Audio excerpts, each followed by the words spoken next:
מה קורה חברים? אל תקנו לפני שבדקתי, שלא תבזבזו שום כסף.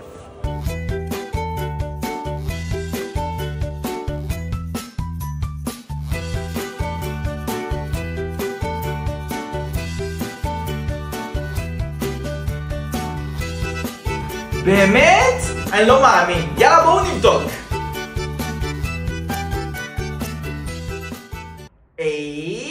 קניתי! יאללה בואו נבדוק.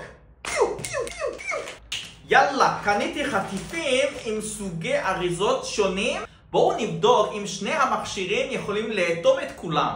לפה יש סכין, תראו, יש הסכין. אם אתה לוחץ, אתה גם יכול לפתוח את האריזה.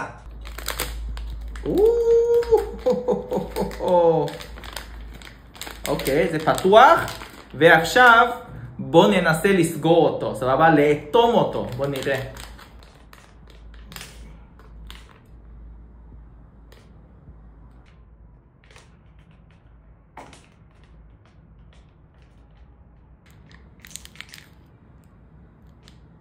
זה נסגר לגמרי.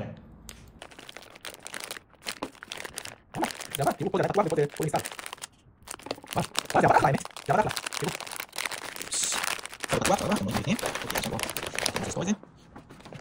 אוקיי. זה נסגר.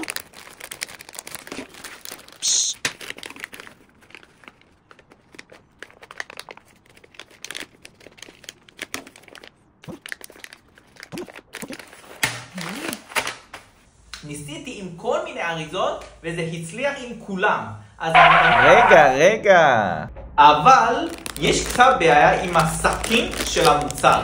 הוא מצליח לפתוח רק את החלק ממש הקדמי של האריזה.